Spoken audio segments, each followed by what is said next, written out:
My name is Mink with Choice Consulting and Management, and we want to welcome you back to Choices Create Change podcast.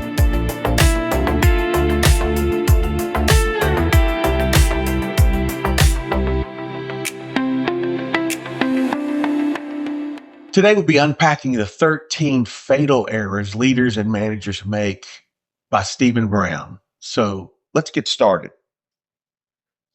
The 13 errors: refuse to accept personal accountability, fail to develop people, try to control results instead of influencing thinking, join the wrong crowd, manage everyone the same way, forget the importance of profit or results, concentrate on problems rather than objectives and solutions, be a buddy, not a boss, fail to set standards, fail to train your people, condone incompetence, recognize only top performers, and trying to manipulate people.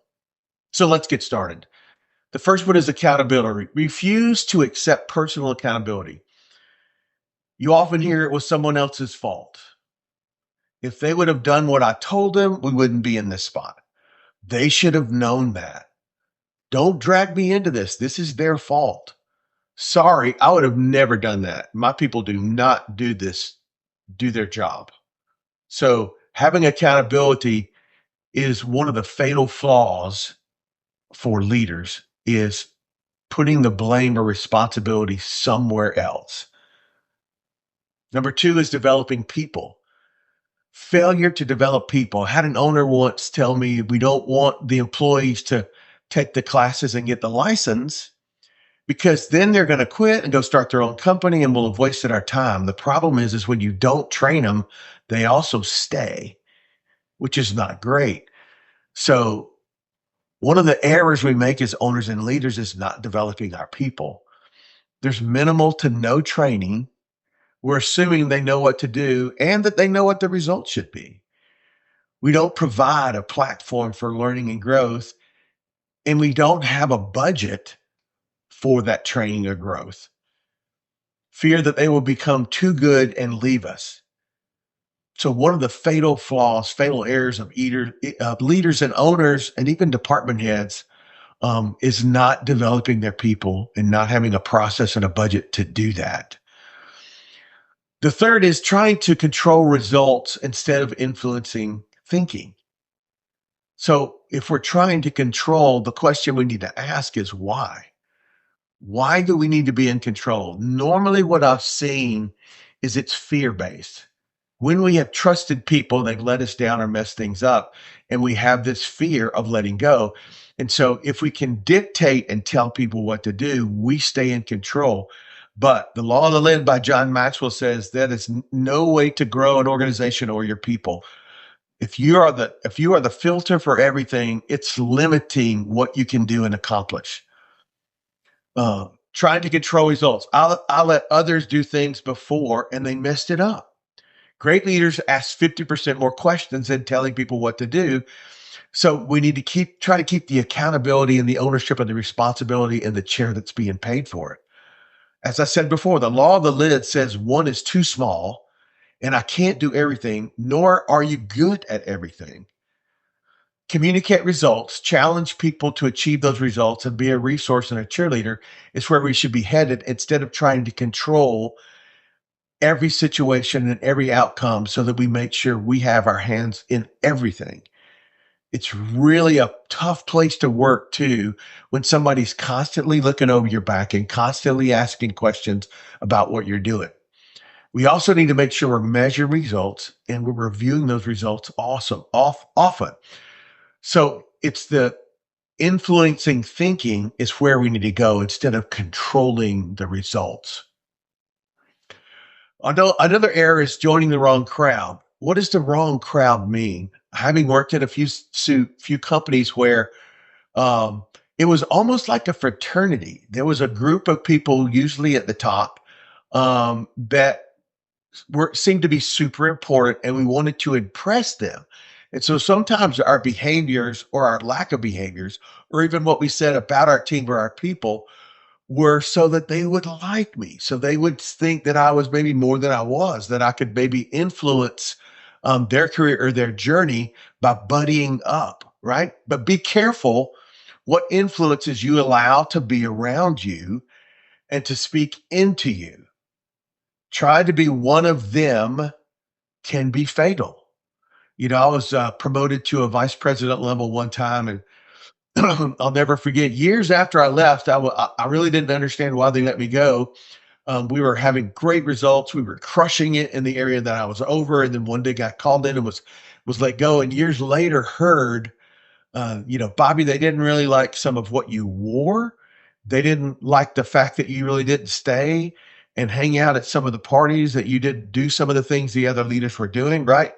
So you got to be careful trying to be one of them. It can be fatal, not only to your job long term, but to you and your reputation and your relationships.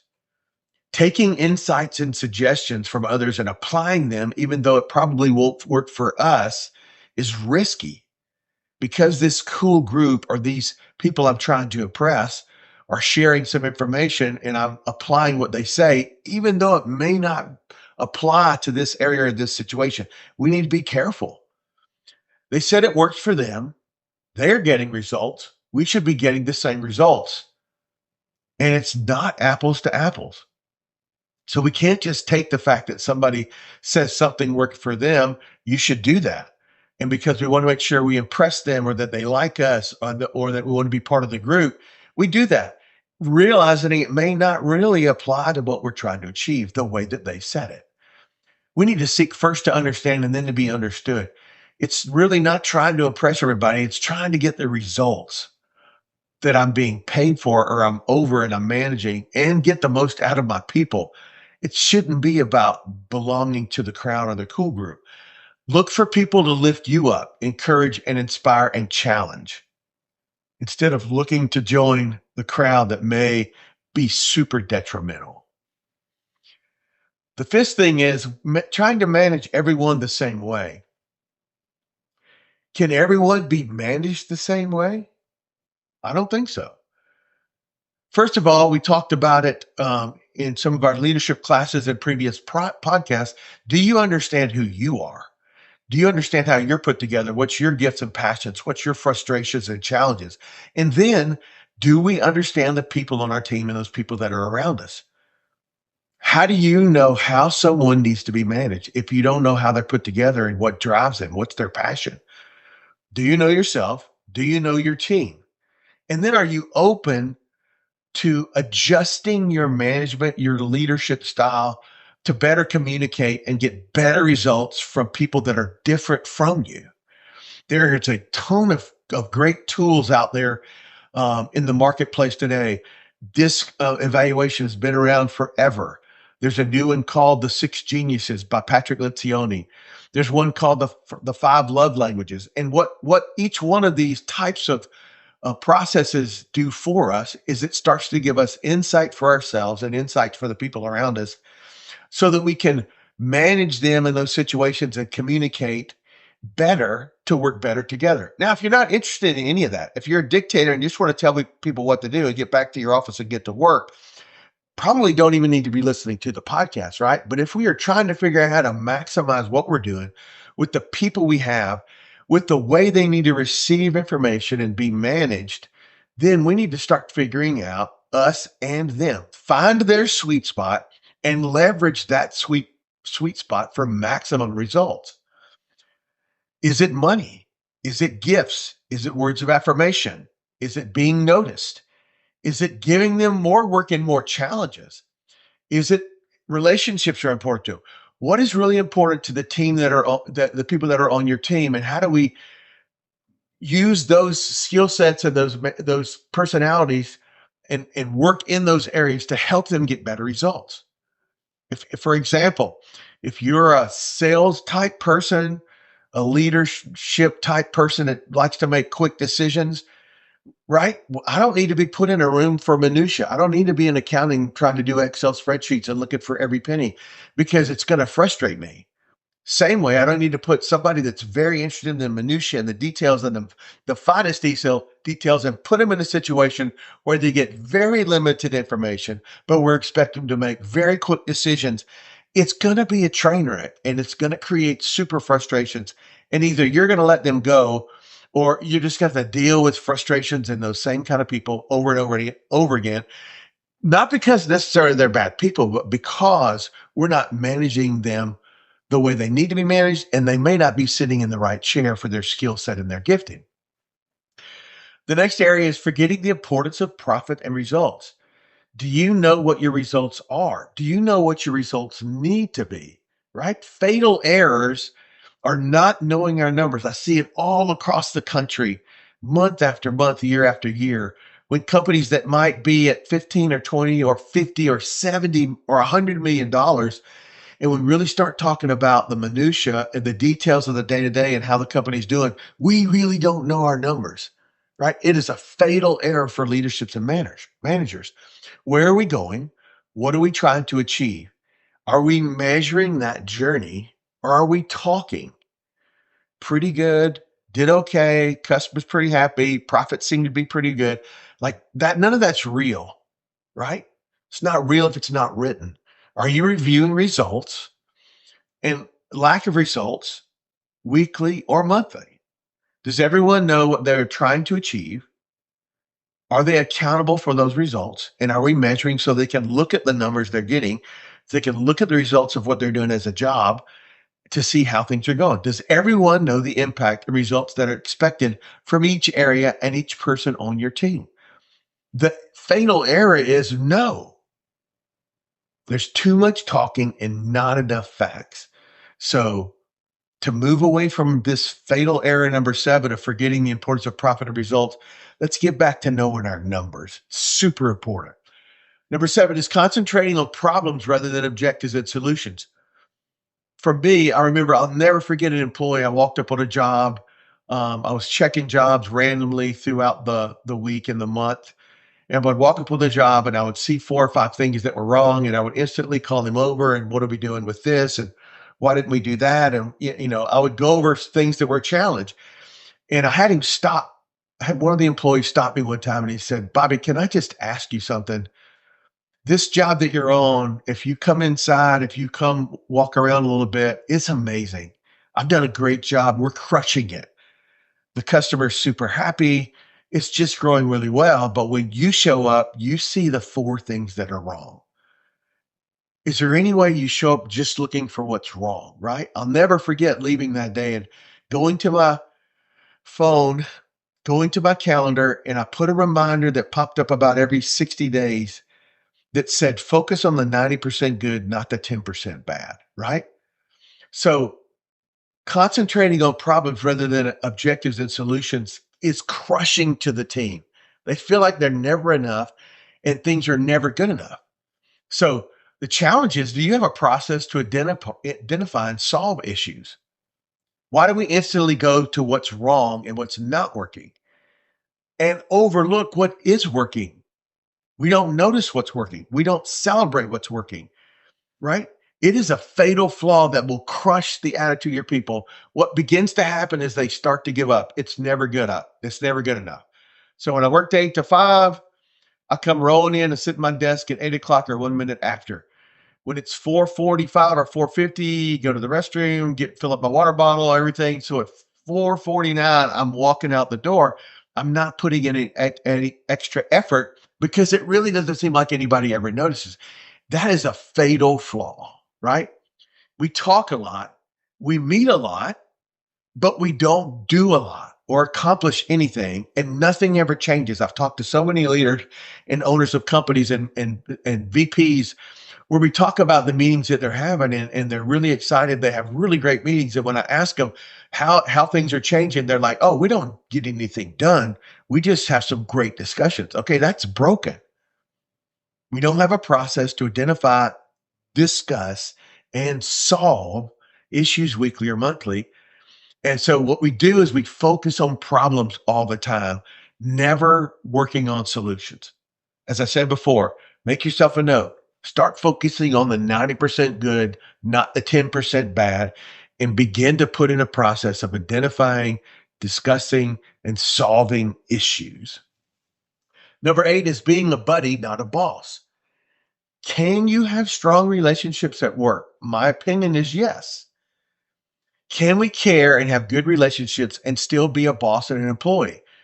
Yes, is my opinion, only because I've been able to do it. It's not necessarily easy for everyone. The way the good Lord made me, I can separate what's happening. So we can fuss and go over difficult situations and maybe even a little bit combative and challenging. We can discuss some. I had a trade partner one time who we had a policy of cleanup, and so 3 houses in a row he didn't do his job, and so I finally called him in, and I'm like, okay, we can't do this. This is your third warning. I'm gonna have to find somebody else. No, no, no. He said, Bobby, I get it. I'm sorry. I should have been on top of it. You will not have this conversation again. So I'm like, great. And so we're like, okay, it's time for lunch. And he said, I'll buy. Right. So it was never personal. It was just about business. Being able to separate, I'm wearing the boss hat, I'm wearing the department head hat, I'm wearing the hat of leadership, and we're going to have a significant conversation. And when we're done, I'm going to take it off and we're going to go have lunch. Right. So can you separate business from relationship? You should be able to. They say most people stay at their job because of their manager. They say that your pay is 5 or 6 down on what's important to a person, unless you're ripping them off.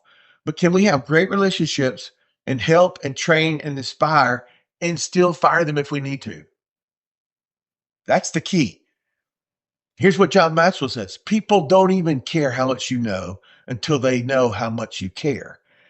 And that's the journey of being a buddy and not a boss. What happens is I don't have hard conversations and I don't make difficult decisions because I want them to like me and I want us to stay friends. That is broken and that is very, very dangerous. We can have great relationships, but we have to also separate those relationships and have business conversations when we need to have business conversations. The next thing is failure to set clear standards. Do we have standard operating procedures? There's no excuse in the world we live in today to not have standard operating procedures. There are enough AIs and bots out in the world that can write anything you need and do a dang good job of it. And it just needs to be tweaked. So there's really no excuse. But when I work there, do I know what I need to do and the results of what I'm supposed to achieve? Do we have standards of what we accept and what we don't accept? Do we strive for consistency? What happens is the inconsistency. It's the really strong personality, the really difficult person that we keep talking about all the time, but we don't do anything about it. And from a legal perspective and from a human resource perspective, there's a game to be played, or you will end up in court and lose, right? There's a way to be coaching some of the people that are struggling and document that coaching, follow it up with recaps and emails. There's a place to actually officially write somebody up when they're continue to fall off the wagon and go against the process and not get the results and create all this frustration, right? But for some reason, we continue to dodge those conversations. So we have, in some places, we do have good standard operating procedures, but we're not consistent with how we enforce and manage those. Are standards reviewed and enforced consistently? Because the outlier creates chaos and the outlier crushes culture and results, right? So you've got to set clear standards, but you also have to manage those standards consistently, even in the most difficult conversations with the most difficult people. It's our job as leaders. The next thing is failing to train our people. Do we have a training process? Let me just tell you about most companies that I've ever worked for, except for one, and then most companies that I coach around the country do not have typically any type of training process. I coach companies that might have 6 or 8 employees. I coach companies that might have 55 employees. Generally, what happens is the human resources side of what we do is almost non-existent. Is employee training in your budget? Are we carving out some money to offer audio books or real books or training classes, or you can go to conferences, or you could go over to the local college and take a class, right? So the first thing we have to decide is the failure to train our people is usually an, a view of what we think of our people. It doesn't seem to be important enough, so it's not part of what we do. And once again, we said it earlier. If we don't train them, they stay. That's scary. If we do train them, yes, they might leave, but while they're here, it's a lot better for the company, a lot better for our customers, a lot better for profitability. So the failure to train our people is a debilitating issue for most organizations. People get stuck. They don't know if they're doing a good job. They don't feel like they have an opportunity to improve or grow. And a lot of times, great people leave, right? So we've got to start training our people. The next one, number 11, condone incompetence. Do we tolerate mediocrity? Do we say they know what they were supposed to do? I had a manager every time we would meet once a month at his organization, and we would talk about the sales people in the company, sales professionals, and the things they were supposed to be doing. And some of them weren't doing them. So I would ask the manager, so what are they supposed to do? Well, they're supposed to be doing this. Well, are they doing what they're supposed to do? No. So what are we doing? Well, they know they're supposed to do it. So what are they doing? Well, they need to do it. Okay. So that is broken.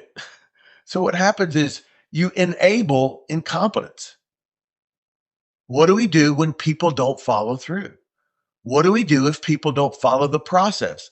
What do we do if the people are not getting the right results? What are we doing? If we don't do anything, we're condoning incompetence in whatever SOPs, standing operating procedures, the way we do business, whatever we've said is not real. And even if it's written and not managed, it's still not real. Okay? So, are we saying one thing but living another? And look, I'm a rule follower. So every organization I've been in that I've worked with or worked in, whatever the game is, I played the game. It was very frustrating to watch my peers or the people around me sort of playing some of the game and getting away with it. But for me, I'm not keeping score. I got a job to do. You're paying me to do it. I'm fixing to crush this. That's the way I showed up.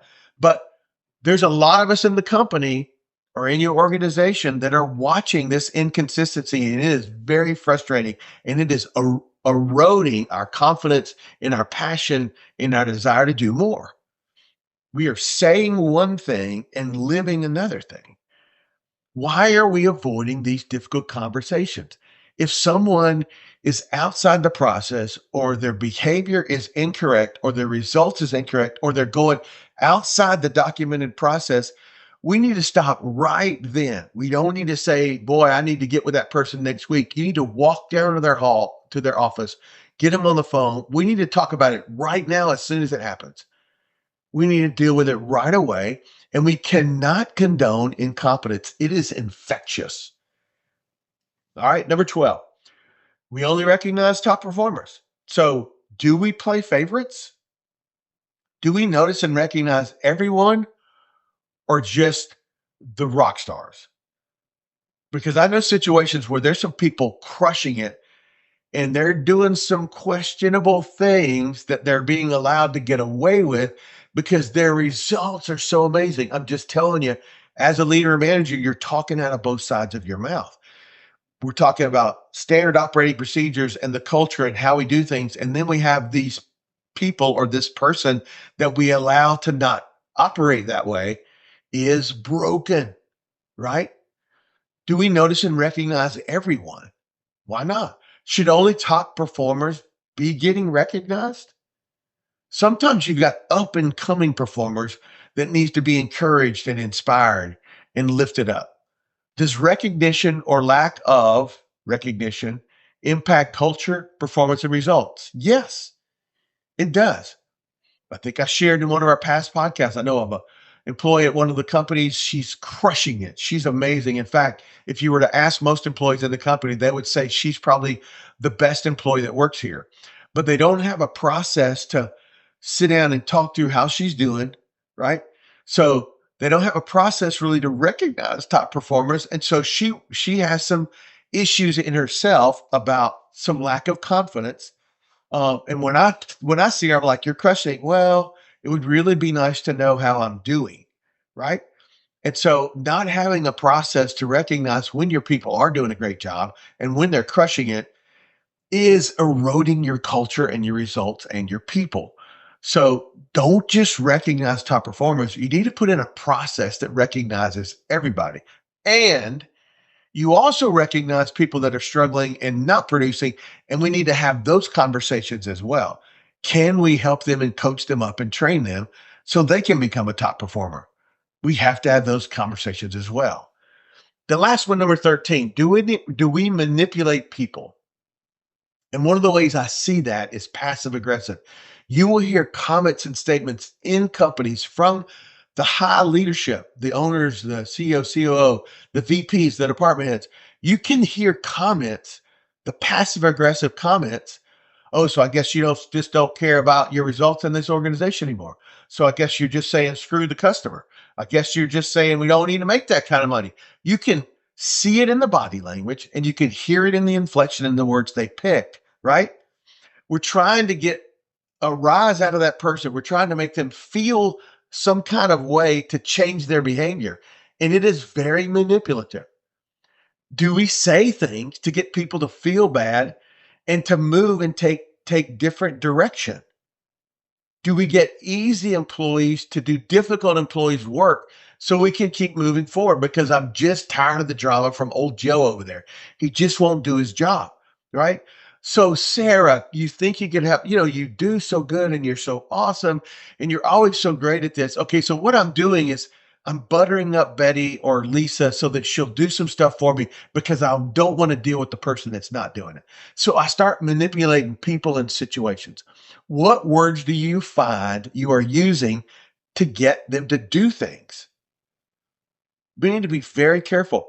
We need to have on board, honest, upfront, in conversations with integrity and be honest and open with the people instead of choosing words. My wife used to call it a heat seeker. Instead of making a statement kind of at somebody, but not really right at them, but it maybe just passes them, right?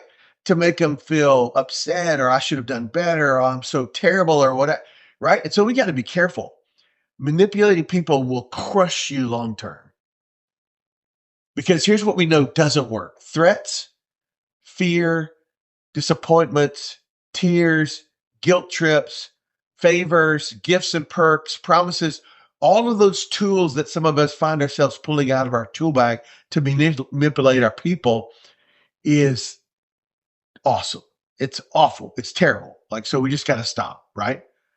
So we just want to make sure that we look at these 13 things that will crush you, the fatal errors: refusing to accept personal accountability, failing to develop your people, trying to control results instead of influencing your people, joining the wrong crowd, managing everyone the same way, forget the importance of profit and results, concentrate on problems rather than solutions and objectives, being a buddy and not a boss, failing to set standards, failing to train your people and equip them, condoning incompetence, only recognizing our top performers, and then trying to manipulate people through what we say.